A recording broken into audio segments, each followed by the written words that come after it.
கோவையின் முக்கிய பகுதியான காட்டூர் உதிரிபாக கிடங்கில் ஏற்பட்ட பயங்கர தீ விபத்து தொடர்பான ட்ரோன் காட்சிகள் வெளியாகி பரபரப்பை ஏற்படுத்தியுள்ளது.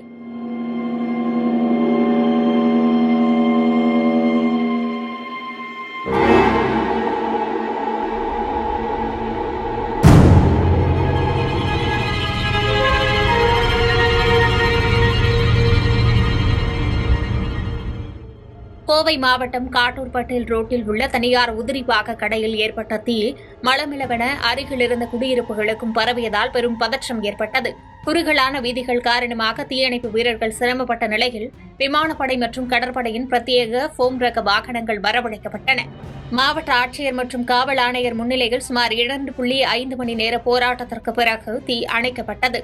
அதிர்ஷ்டவசமாக உயிரிழப்புகள் ஏதும் ஏற்படவில்லை என்று தகவல் கூறப்படும் நிலையில் இந்த இன்சிடென்ட்ல எந்த ஒரு நமக்கு பாதிப்பு இல்லை. எல்லாமே இமீடியட்லி போலீஸ் சைடில் இருந்து பக்கத்தில் இருந்த எல்லா வீடுகளில் இருந்த அனைத்து மக்களுக்கு சேஃப் பிளேசஸ்க்கு மூவ் பண்ணியாச்சு. மற்றும் இந்த பகுதியில் இருந்த எலக்ட்ரிசிட்டி கனெக்ஷன் கூட உடனுக்குடன் கட் பண்ணியாச்சு. ஸோ முழுமையாக சிச்சுவேஷன் ஃபயரை எக்ஸ்டிங்கிஷ் பண்ணி இப்போ எந்த ஒரு ப்ராப்ளம் இல்லை. இந்த தீ விபத்து குறித்து விசாரணை நடைபெற்று வருகிறது.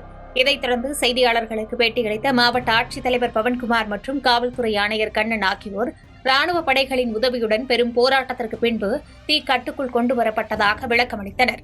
முழுமையாக அந்த பணிகளை ஃபயர் டீம், சிட்டி போலீஸ் எல்லாமே கோஆர்டினேட்டடாக இந்த கண்ட்ரோல் பண்ணுறதுல முயற்சி எடுத்துகிட்டு இமீடியட்லி ஒரு 2.5 hours இந்த இன்சிடென்ட் கம்ப்ளீட். தடை ஒன்றும் இல்லை. நம்ம வேடிக்கை பார்க்க வரவங்களை வர வேணாம்னு சொல்கிறோம். ஏன்னா பிகாஸ் அது இந்த தீயணைப்பு இந்த வேலைக்கு தடுக்குன்றதுனால அதை வர வேணாம்னு சொல்லியிருக்கிறோம். பட் விமானப்படையிலேருந்து ப்ளஸ் அந்த ஏர்போர்ட்லேருந்து அவங்க அந்த ஃபோம் பஸ்ட் வெஹிக்கிள் கொண்டு வந்தாங்க. அந்த கெமிக்கல்ஸ் யூஸ் பண்ணுற மாதிரி கொண்டு வந்திருந்தாங்க. ப்ளஸ் நம்மளுடைய ஃபயர் அண்ட் ரெஸ்க்யூ சர்வீசஸில் ஸ்கை லிஃப்ட் கொண்டு வந்திருந்தாங்க. அதுதான் ரொம்ப எஃபெக்டிவாக இருந்துச்சு. மேலேருந்து தண்ணி அடிக்கிற மாதிரி இருந்தது.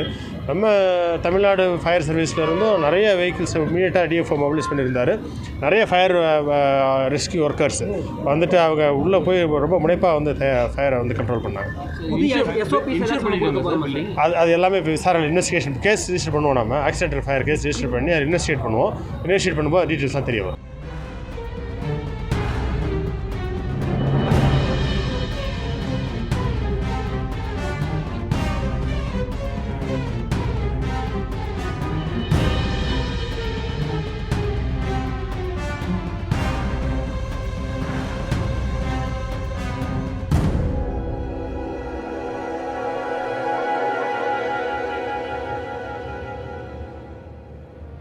செய்திகளை உடனுக்குடன் தெரிந்து கொள்ள கீழ்கண்ட கேபிள் மற்றும் டிடிஎச் நெட்வொர்க்குகளில் எம்நாடு செய்தி தொலைக்காட்சியை காணுங்கள்.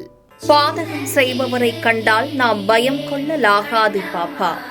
மோதி மிதித்து விடு பாப்பா, அவர் முகத்தில் உமிழ்ந்து விடு பாப்பா. அண்மை செய்திகளை உடனுக்குடன் தெரிந்து கொள்ள இணைந்திருங்கள் எம்நாடு தொலைக்காட்சியுடன்.